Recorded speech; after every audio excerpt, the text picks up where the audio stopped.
I got a super great gift a couple years ago from my friends, the Ritters, and it's a pressure cooker. And it's just cool. I mean, for those of you that have one, it's a pretty amazing appliance, I guess, right? But I want to use it as an analogy. It's so, when the whole thing, so it builds pressure, right? And that's what cooks, the contents, the meat. And at the end, you don't just open the lid. That's very dangerous. That would be catastrophic. In fact, I think there's even a lock in the mechanism that won't permit you. You have to flip this valve, it's like a release valve, to let the pressure vent. You turn that thing and it goes, psh, and it's like Old Faithful blowing up in your kitchen. And it's hot as hell. So it's like, don't put your hand, get over, turn it and get away, right? Because it's like super hot and its pressure's coming out hard. It's dangerous, right? It's volatile. It's very hot and it will burn you, right?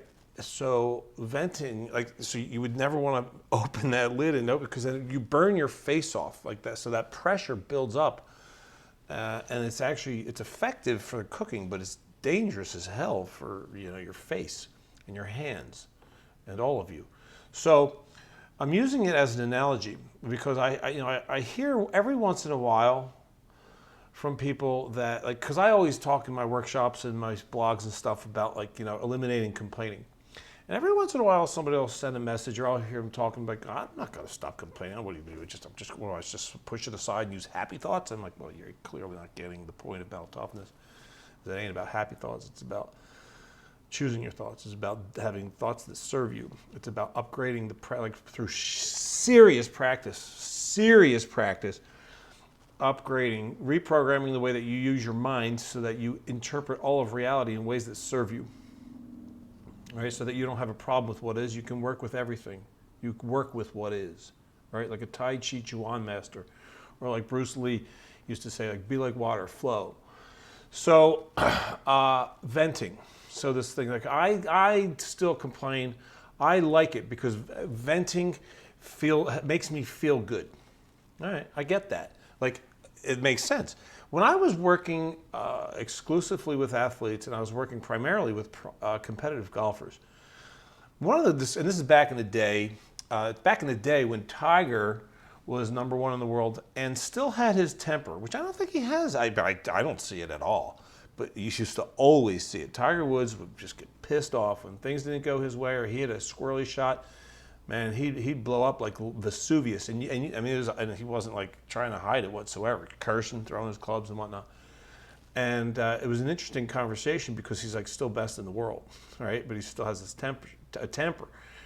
And now I've never met him, never had one conversation, so this is just conjecture here. But it seems to me that he had an amazing bounce back skill, he had an unbelievable capacity to alter his state back, to go from anger and to channel it, to use it to fuel it, or to use it somehow to fuel him, or to just simply transform it and get back and be present for the next shot. The question I always had, though, is I wonder what would have been different for him if he never built that pressure up in the first place, if he didn't have to vent. And I really believe, I am absolutely convinced, infinitely convinced, that through practice, through practicing reprogramming my mind, more specifically practicing retraining the way myself to interpret reality differently, stopping having a problem with what is and getting us fast to, I wonder, okay, this isn't what I wanted to have happen. I wonder what I can create from this. Getting to that as fast as possible. Oh, I didn't see this coming. This isn't something I asked for, this outcome. So I wonder what I can create from it then.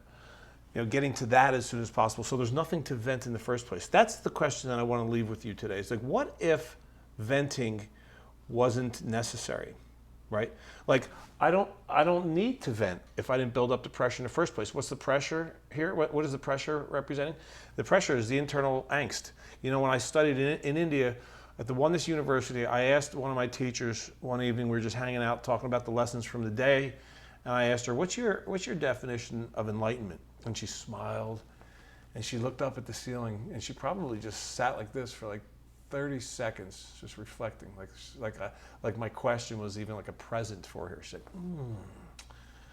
And then she looks back at me and she says, having no internal conflict.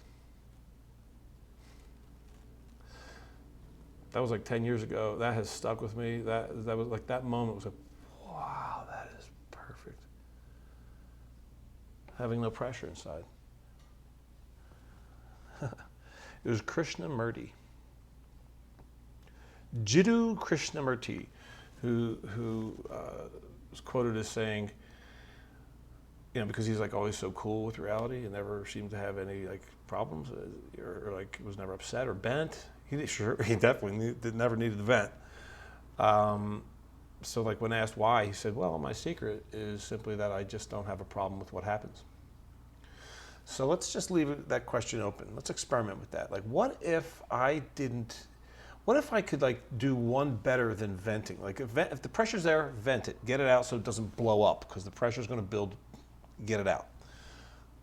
But moving forward, let's open up to the possibility that I could practice, I could train, do psychological training, right? To systematically practice stopping having a problem with reality and starting instead to respond to it with curiosity and then creativity and enthusiasm. So that venting would be a thing of the past because I never create the pressure in the first place. All right, folks, create miracles. Oh, and by the way, if you're not getting notifications of these blog posts, and if you're not getting your daily dose at 6 a.m., your daily dose mental toughness tips in 30 seconds or less, if that stuff ain't showing up in your inbox every morning at 6 a.m., then we need to fix that. Go to ChristopherDorris.com/lists. Name, email, click, problem solved. All right, create miracles. Peace.